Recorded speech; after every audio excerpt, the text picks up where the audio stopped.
أعوذ بالله من الشيطان الرجيم. بسم الله الرحمن الرحيم. السلام عليكم ورحمة الله وبركاته.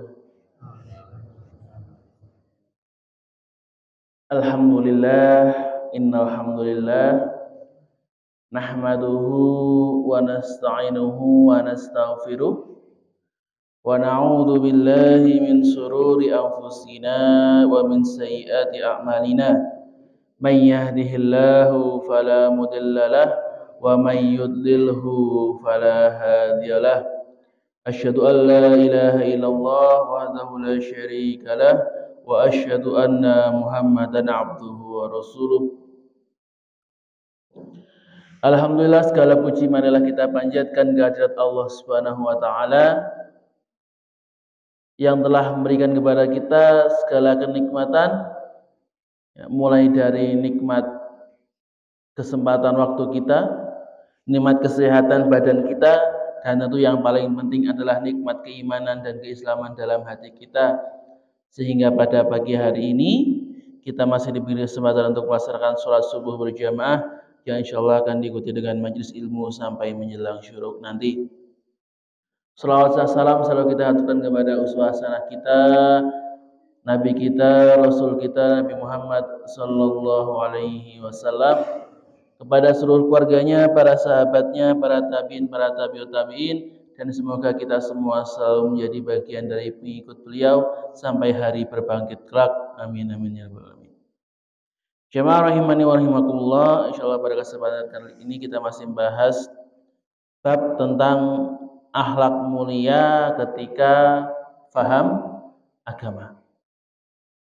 Bahwa di bab ini Imam Bukhari rahimahullah ta'ala ingin menjelaskan bahwa yang namanya akhlak mulia, perbuatan baik, itu bisa terjadi ketika seorang itu paham ilmu agama. Ketika orang paham mengenai ilmu-ilmu yang Rasulullah ajarkan, ajaran-ajaran yang Rasulullah perintahkan, dia benar-benar meresapinya dan benar-benar menjalankannya dengan baik, pasti akan membuahkan yang namanya akhlakul karimah, akhlak yang baik. Karena definisi baik, perbuatan baik itu kan tidak bisa kita definisikan sendiri, harus berdasarkan Al-Quran dan hadis. Apa yang disebut dengan perbuatan baik, apa yang masuk ke dalam perbuatan buruk.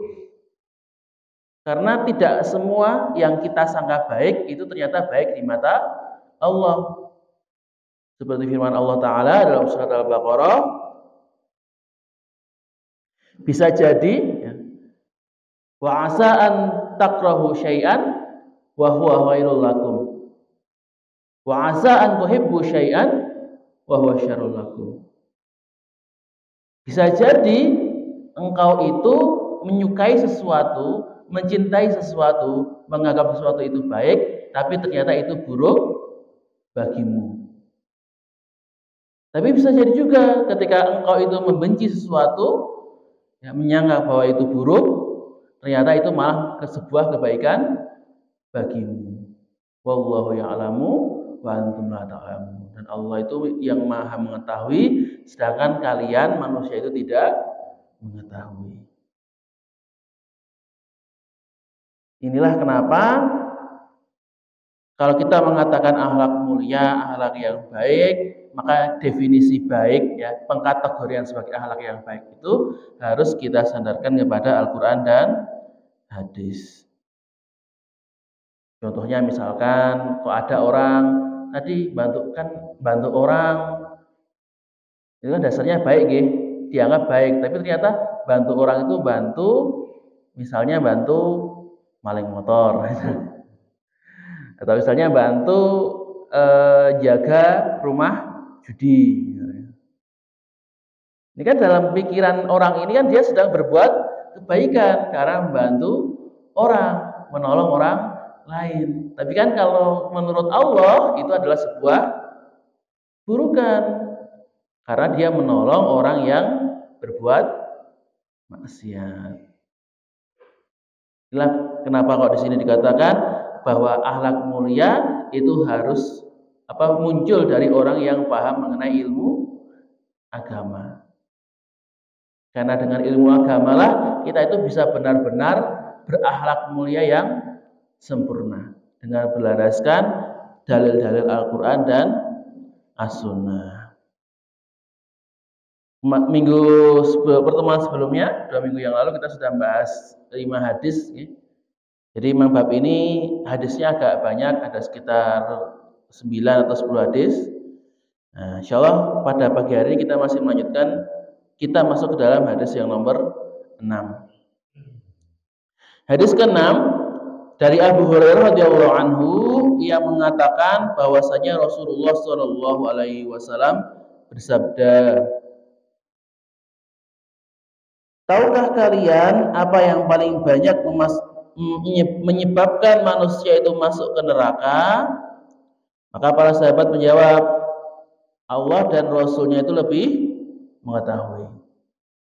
Nah ini sunnahnya gitu Pak. Kalau misalnya kita itu tidak tahu ketika ditanya, maka sunnahnya itu menjawab dengan Allah wallahu a'lam atau wallahu wa rasuluhu a'lam. Kalau misalnya masalah, Mas ini tahu apa enggak? Ini bendanya tahu atau tidak? Nah kalau saya tidak tahu, maka boleh menjawab dengan tadi wallahu a'lam. Itu lebih baik. Bukan wajib ya, ini hanya sunnah saja yang diajarkan oleh para sahabat. Maka Rasulullah bersabda, karena para sahabat tidak tahu ya, tentang apa yang menyebabkan orang itu masuk ke neraka, maka beliau bersabda, yaitu yang paling banyak menyebabkan orang masuk neraka adalah 2 anggota badan, yaitu al-farju wa fam, kemaluan dan lidah. Kemudian beliau juga menambahkan, adapun yang paling banyak menyebabkan manusia masuk surga adalah ketakwaan dan akhlak yang baik. Maka jemaah rahimani wa rahimakumullah, di sini Rasulullah Shallallahu alaihi wasallam menyampaikan kepada kita ada 2 hal yang bisa menyebabkan orang itu masuk ke dalam neraka, yang paling banyak menjerumuskan orang ke dalam neraka, yaitu al-famu wal farju, lidah dan kemaluan. Karena memang 2 anggota badan ini yang paling susah untuk dikontrol ya, yang paling mudah untuk terpeleset. Yang pertama adalah al-famu, mulut. Maka di sini para ulama menafsirkan yang dimaksud dengan mulut itu ada 2 poin, yaitu melalui apa yang masuk dan apa yang keluar. Apa yang masuk itu berupa apa? Berarti berupa makanan yang kita makan. Kan banyak orang-orang apalagi zaman sekarang itu yang ketika makan itu tidak pernah memperdulikan mana yang halal, mana yang haram. Ada yang penting makan babi, makan yang haram misalkan makan darah. Ya. Ada kan sekarang darah katanya buat pengobatan kan banyak ya Pak ya. Sing darah buat terapi gitu, nah itu kan seperti tidak boleh. Atau makan bangkai, atau mungkin minum minuman keras, makan narkoba dan barang-barang haram yang lain. Nggak usah, saya nggak pernah makan haram kok. Kalau saya makan daging itu daging sapi, daging kambing, daging ayam. Ya udah itu bagus, berarti lah dapatnya dari mana? Saya dapatnya dari uang hasil korupsi. Lah sama aja kalau begitu. Jadi yang namanya makanan haram itu tidak hanya sekedar zatnya ya.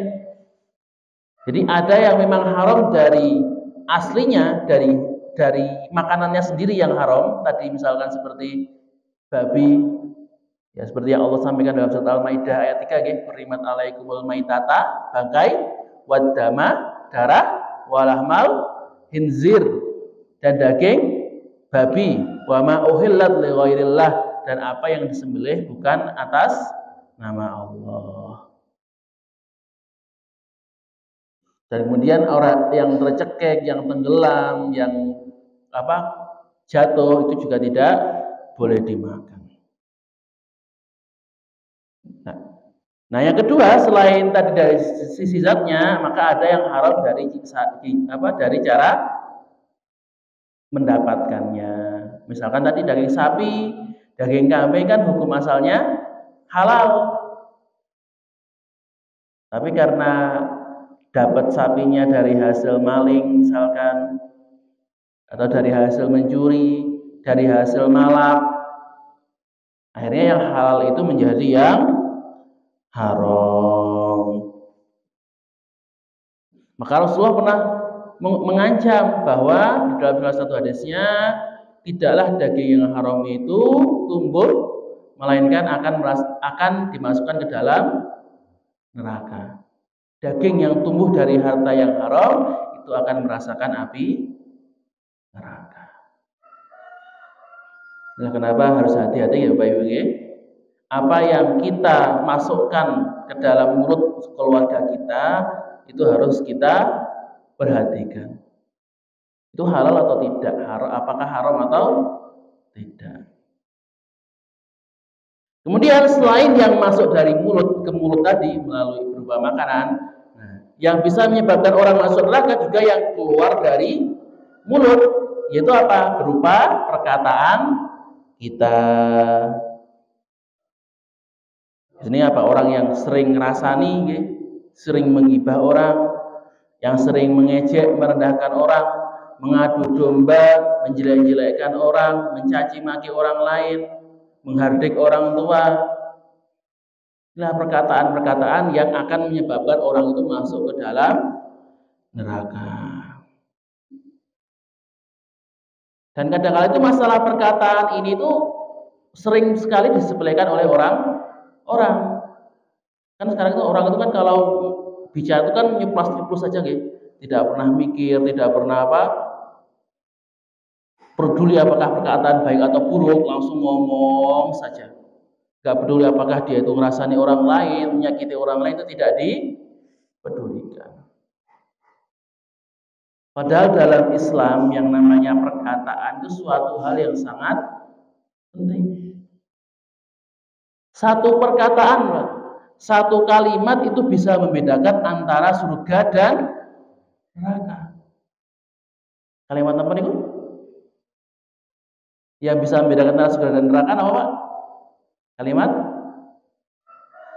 Ada yang tahu? Kalimat syahadat. Satu kalimat membedakan antara surga dan neraka. Satu kalimat akad membedakan antara hubungan yang halal dan hubungan yang haram. Satu kalimat talak itu membedakan antara pernikahan yang sah dan yang tidak sah. Perkataan itu tidak bisa diremehkan. Penting sekali dalam Islam. Makanya karena banyak orang yang meremehkan ini, makanya jadi tadi akhirnya banyak orang yang terjerumus neraka karena tidak bisa menjaga lidahnya.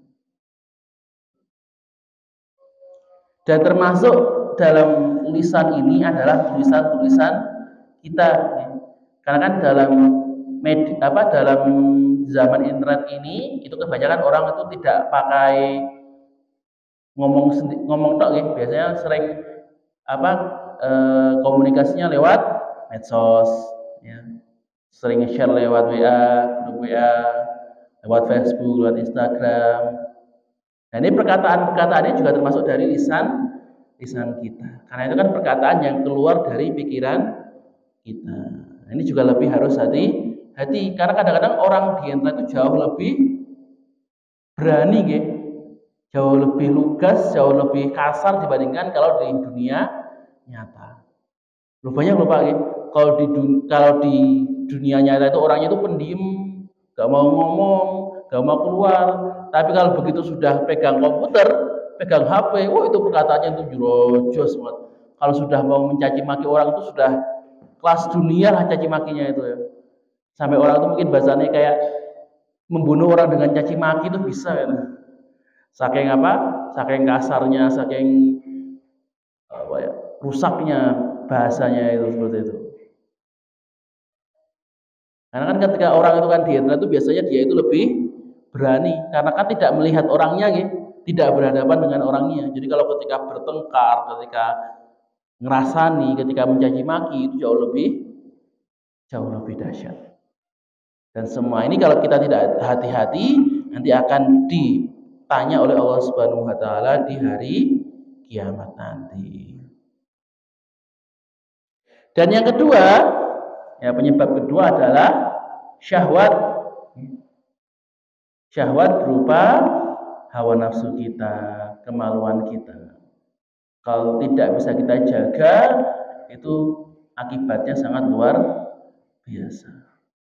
Syahwat ini kalau sudah menggelora, kalau sudah naik, itu sampai-sampai akal sehat dan ilmu kita itu bisa hilang.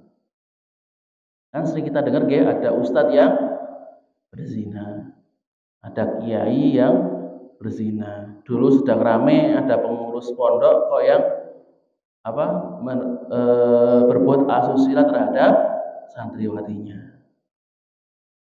Jadi kalau syahwat sudah naik, sudah menggelora, itu ilmu agama sudah hilang, sudah jadi seperti binatang, tidak peduli dengan konsekuensi yang ada.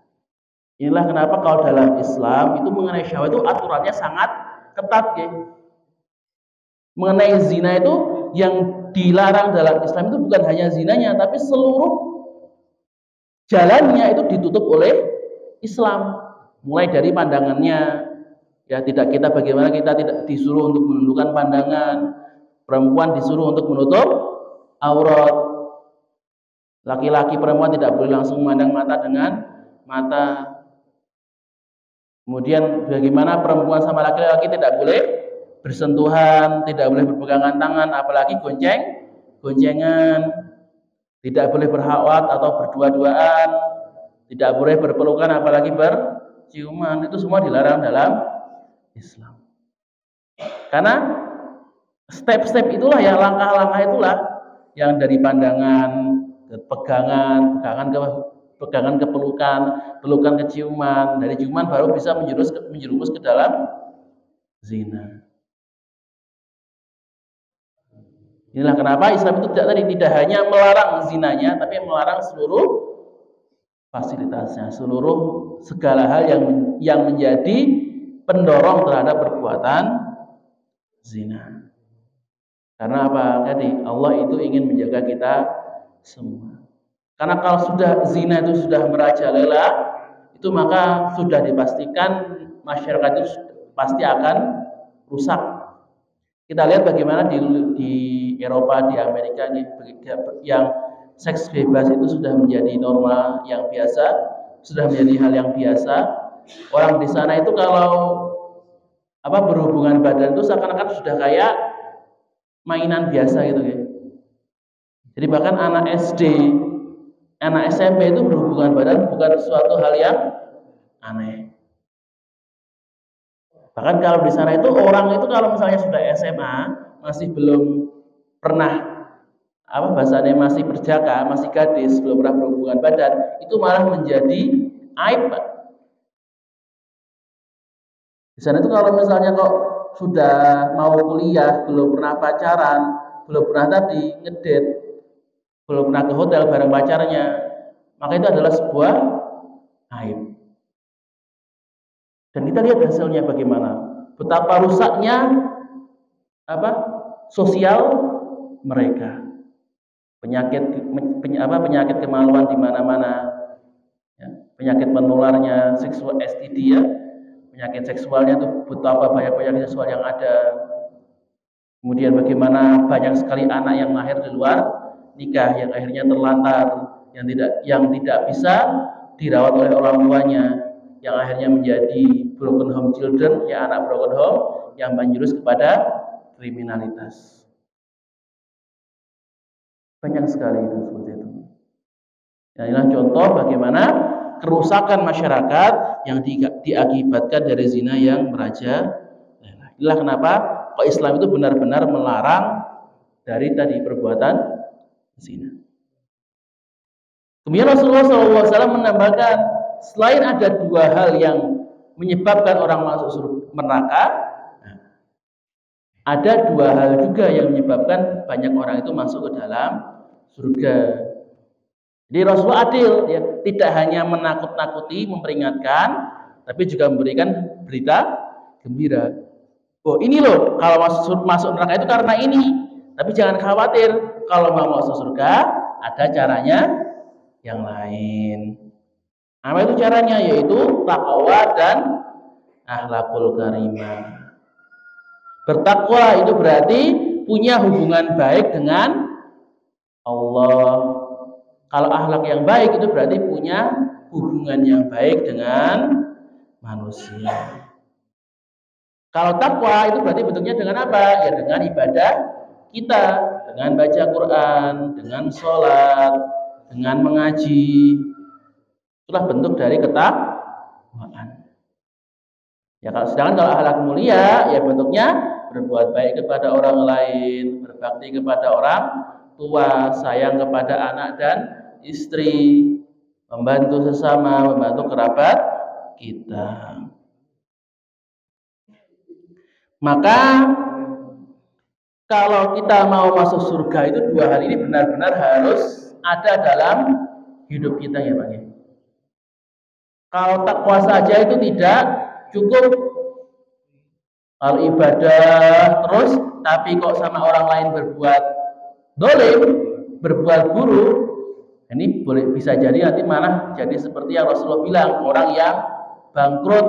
Kenapa? Karena ibadahnya, pahalanya itu hilang untuk nyaur kezalimannya, dibuat untuk membayar kejahatannya. Tapi kebalikannya juga sama, akhlak yang baik kalau tidak disertai dengan takwa juga sia-sia. Makanya jangan tertipu ya Pak, dengan perkataan orang yang, oh ngapain saya sholat, ngapain saya ngaji, yang penting kan saya berbuat baik. Tidak boleh seperti ini. Ya berbuat baik penting, berbuat baik itu harus, tapi sholat juga wajib. Yang baik itu ya sholat tetap, berbuat baik juga tetap, itu yang paling baik. Jadilah orang yang benar-benar bertakwa itu seperti ini. Orang yang benar-benar beriman, benar-benar mau masuk surga, ya dia itu baik sama Allah, punya hubungan baik dengan Allah, bertakwa dengan Allah, juga baik dengan orang lain.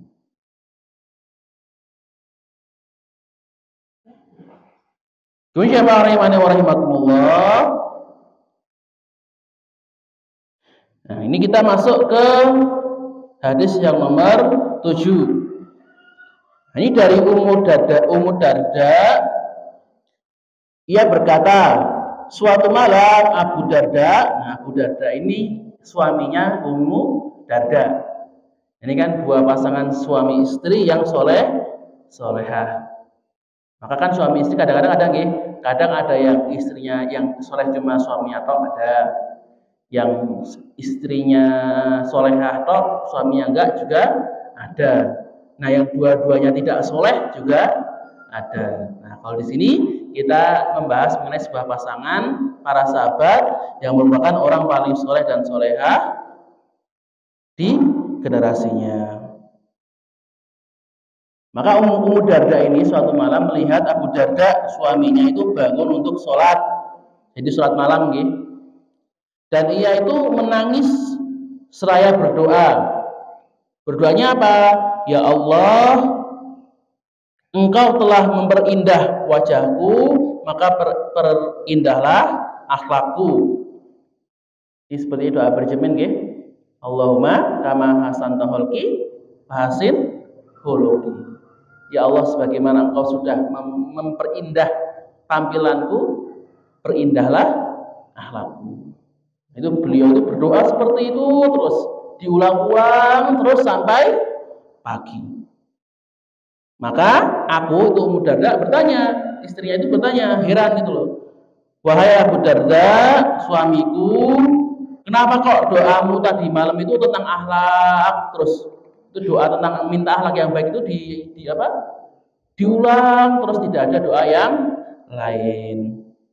Maka Abu Darda menjawab, wahai Ummu Darda, istriku, sesungguhnya seorang hamba muslim yang baik akhlaknya, maka dia itu masuk surga.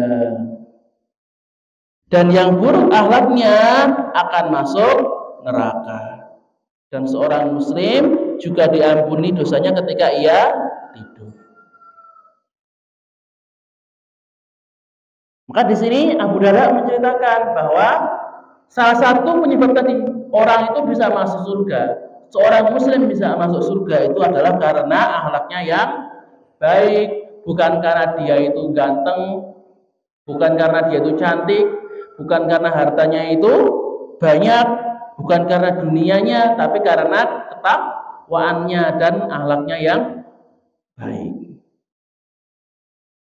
Kita lihat misalkan antara Bilal dan Abu Jahal. Bilal bin Rabah kata siapa nggih? Niko ganteng mboten, Pak?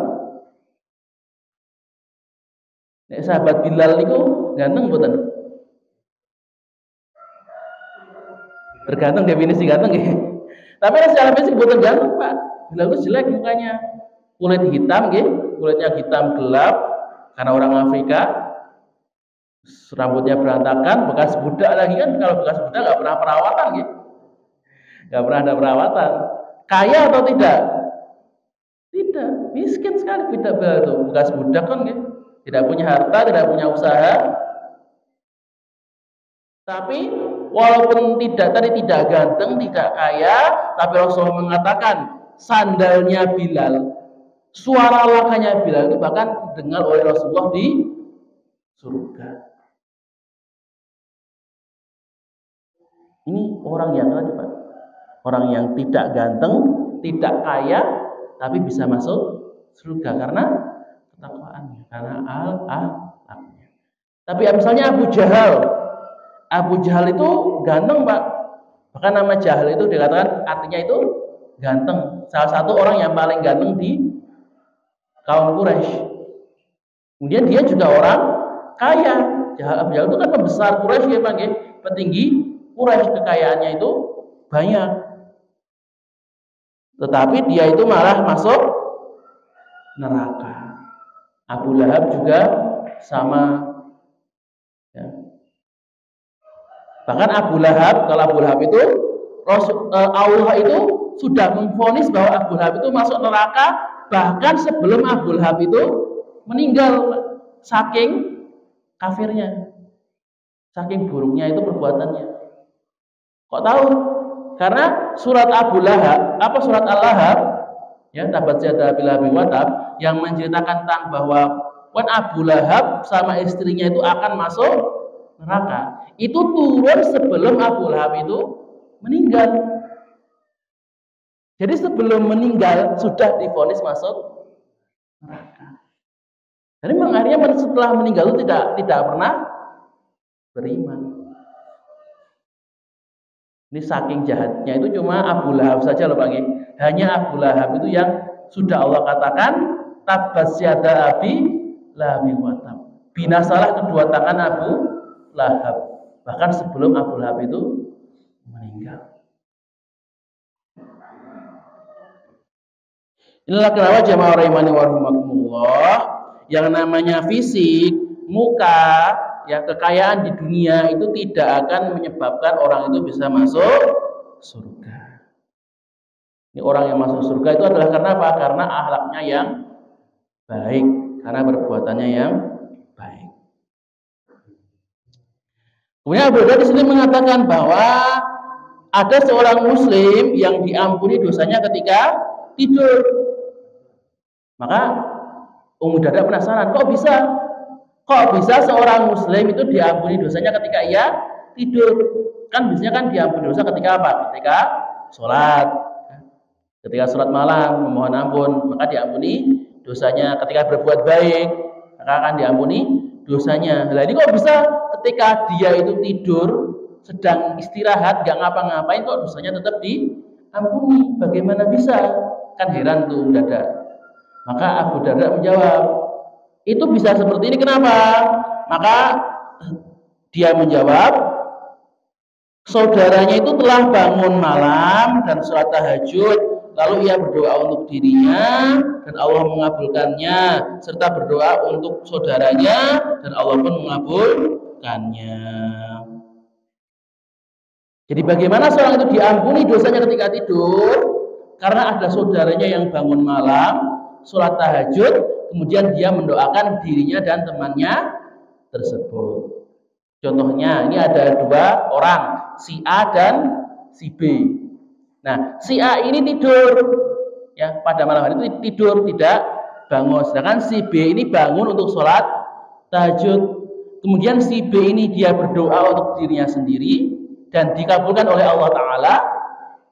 Kemudian dia berdoa untuk si A yang juga dikabulkan oleh Allah Ta'ala. Akhirnya siapa yang dosanya diampuni? Jadi A dan B dua-duanya dosanya diampuni. Nah kan yang untung, yang A-nya ya Pak, dia itu tidur, nggak ngapa-ngapain, tapi dosanya bisa diampuni karena didoakan oleh si B. Nah sekarang yang menjadi pertanyaan, si B temannya itu kok sempet-sempetnya doa untuk orang lain, kok bisa-bisanya punya waktu untuk doa untuk saudaranya? Bagaimana bisa? Kenapa kok orang itu bisa mendoakan temannya?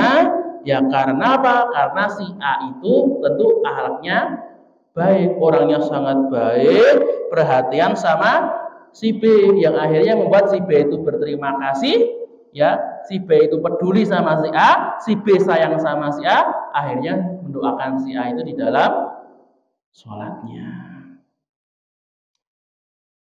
Makanya misalkan kita kan punya teman atau punya rekan, itu rekannya itu baik banget, sering membimbing kita, sering menolong kita, kalau kita butuh selalu dibantu, kalau kita butuh pertolongan selalu ditolong, kalau kita sedih selalu bisa diajak curhat. Maka kalau punya teman seperti ini senang betul Pak? Senang ya bisa punya teman yang baik seperti itu. Nah kalau sudah senang, didoakan tidak? Didoakan. Ya Allah, teman saya ini sudah berbuat baik, tolong dibalas, tolong dibantu. Tapi kebalikannya, misalkan kalau kita punya teman yang nyebelin banget, yang suka mengganggu kita, kalau utang nggak pernah dibalikin, kalau minjem barangnya selalu rusak, kalau ada apa itu selalu mengganggu kita, makanya kan kita pasti akan sebel, akan benci dengan teman tersebut. Kalau sudah benci, apakah didoakan? Tidak akan didoakan. Didoakan pun didoakan dengan kecelakaan. Ya Allah, ini temennya nyebelin, buat dikasih musibah aja ya Allah. Motornya hilang, mobilnya hilang, rumahnya kebakaran, pokoknya yang penting kena musibah aja ya Allah. Nah ini, ketika tadi sudah benci, bukannya doa kebaikan, malah doa keburukan. Tapi kalau orangnya itu udah sayang, udah cinta, ya, udah senang sama temennya, maka tentu akan selalu didoakan dengan kebaikan. Makanya kalau kita itu ingin teman kita itu berdoa untuk kita, ingin dosa kita itu diampuni, bahkan ketika kita tidak berbuat apa-apa, maka Abu Darda mengatakan, berbuat baiklah kepada saudaramu. Tolonglah mereka, bergaulah dengan mereka dengan akhlak yang baik. Insya Allah ketika mereka itu mencintai kita, maka mereka akan mendoakan kita. Dan ketika mereka mendoakan kita tadi akan kecipratan pahala dan ampunan Allah Ta'ala. Ini jemaah rahimani wa rahimakumullah, kita masuk ke dalam hadis yang nomor 8. Dari Usamah bin Syuraik ia berkata, suatu hari aku bersama Rasulullah SAW dan datanglah orang-orang Arab, orang-orang Badui dari sana sini. Mereka diam lalu mereka bertanya, wahai Rasulullah, apakah pada diri kami kesulitan dalam urusan begini dan begitu, dalam urusan manusia?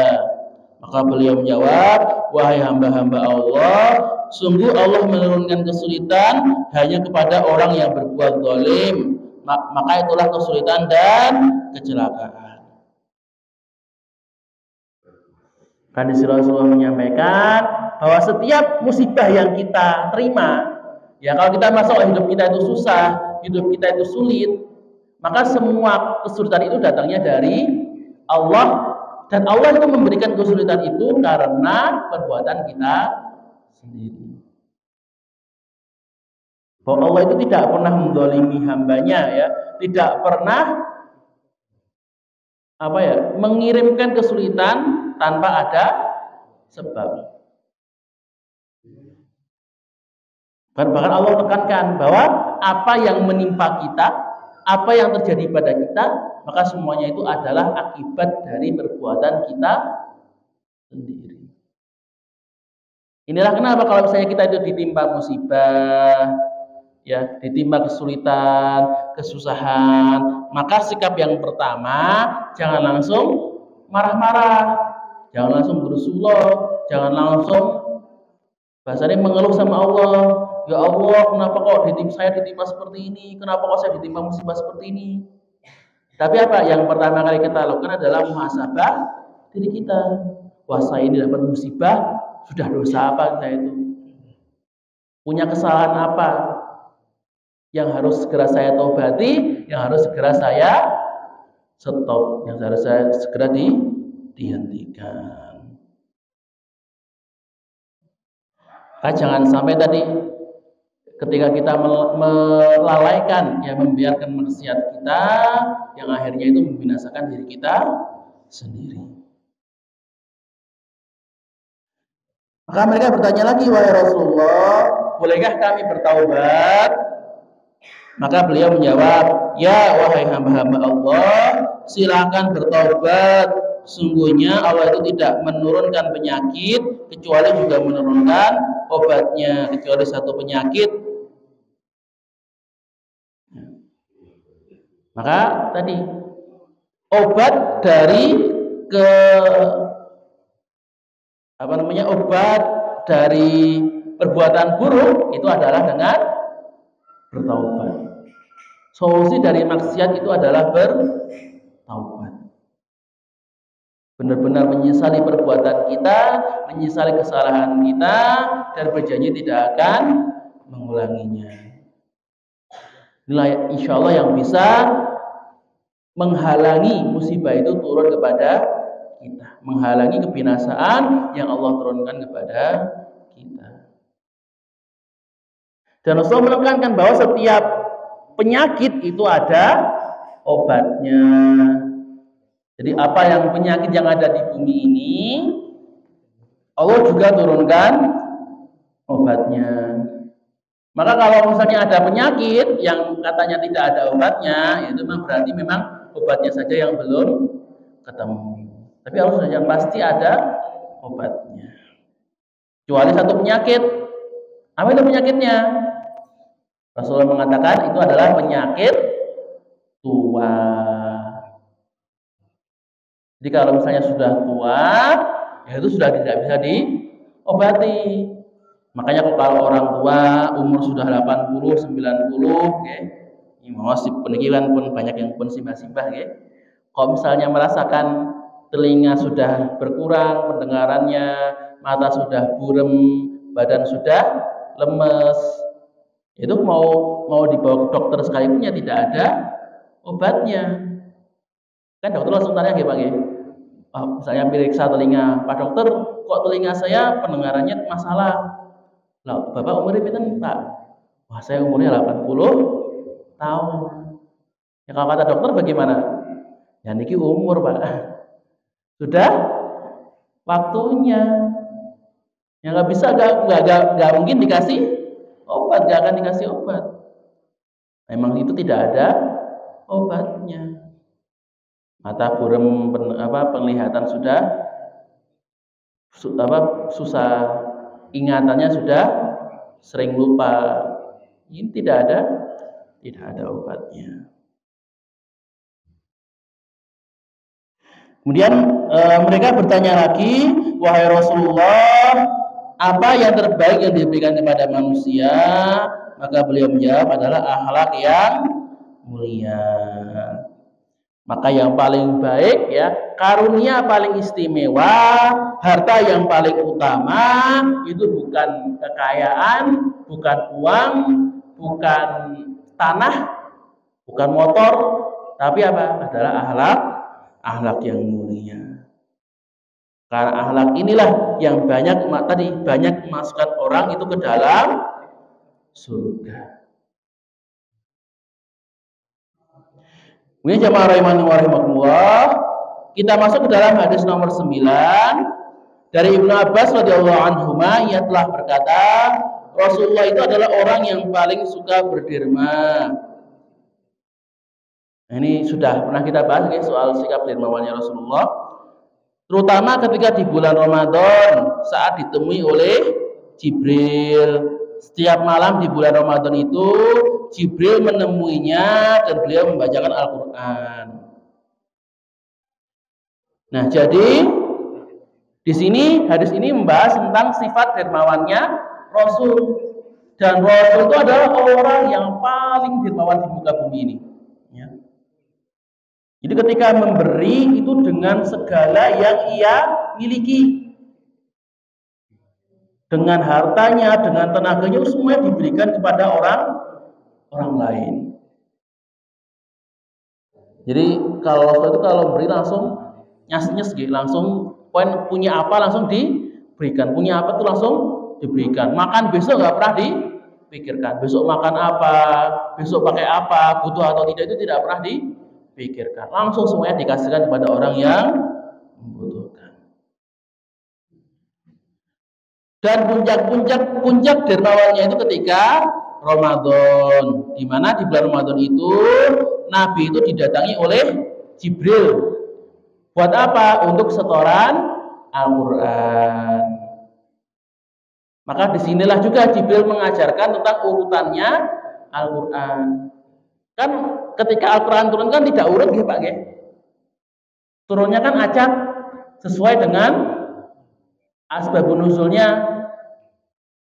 Kan yang surat pertama turun itu surat Al-Alaq ayat 1 sampai 5, yang terakhir turun surat Al-Maidah ayat 3, itu pun sepotongnya gitu, tidak semua ayat. Nah, maka bagaimana kok Rasulullah itu tahu urutan-urutannya? Mana yang Al-Fatihah, mana yang Al-Baqarah, mana yang An-Nisa, Ali Imran, An-Nisa, urutannya seperti ini, itu bagaimana? Nah, itu tadi ketika Rasulullah itu setoran sama Jibril, diajarin, oh ini yang di sini, oh ini surat ini surat ini, ini surat ini, urutannya seperti ini. Yang kemudian Rasulullah itu ajarkan kepada para sahabatnya.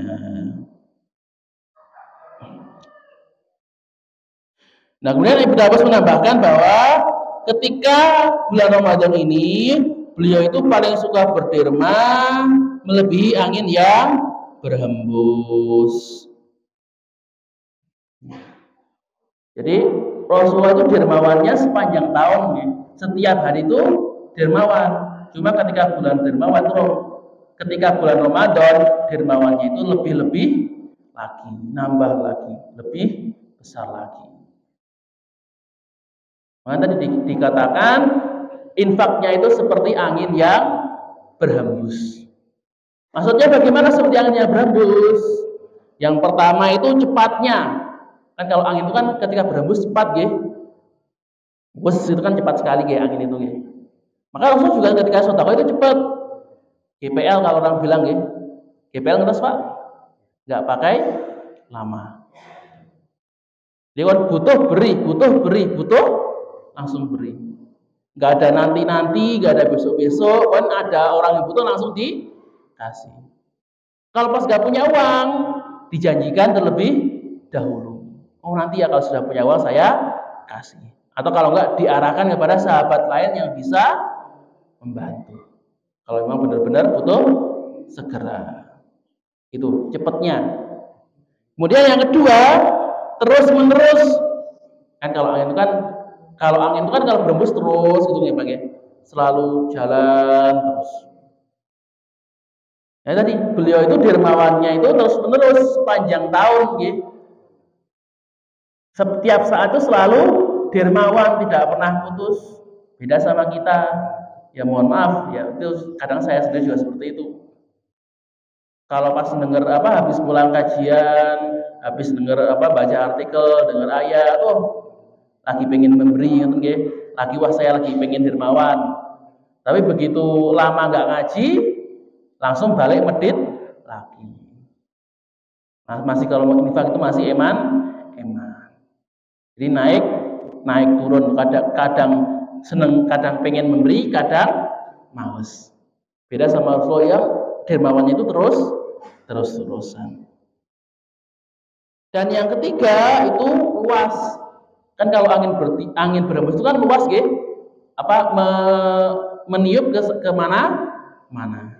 Maka sama Rasulullah ketika berinfak itu luas, tidak pandang bulu. Semua orang itu diberi. Orang muhajirin maupun orang ansor dikasih, orang kaya, orang miskin dikasih, bahkan orang kafir pun orang muslim dikasih semuanya, orang Arab non Arab semuanya dikasih, orang hitam orang putih dikasih semua. Rasulullah tidak pernah membeda-bedakan, tidak pernah pandang bulu. Orang butuh bantuan, orang meminta langsung dikasih. Kan kita pernah dengar bagaimana ada orang Yahudi ya yang dibantu oleh Rasulullah, dikasih makan oleh Rasulullah, walaupun dia itu tadi kafir, bahkan sering mencaci maki Rasulullah, tapi Rasulullah tidak pernah pedulikan. Dia butuh tetap dibantu.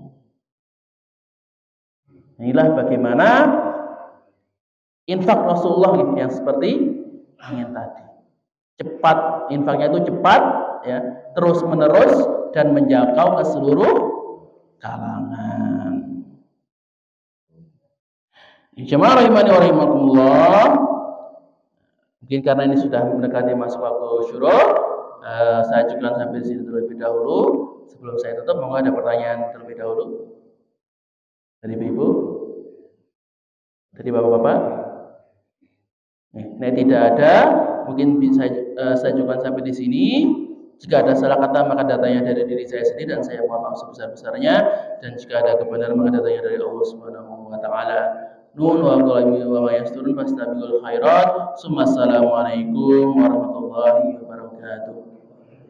سبحان ربك رب العزة عما يصفون وسلام على المرسلين والحمد لله رب العالمين. صدق الله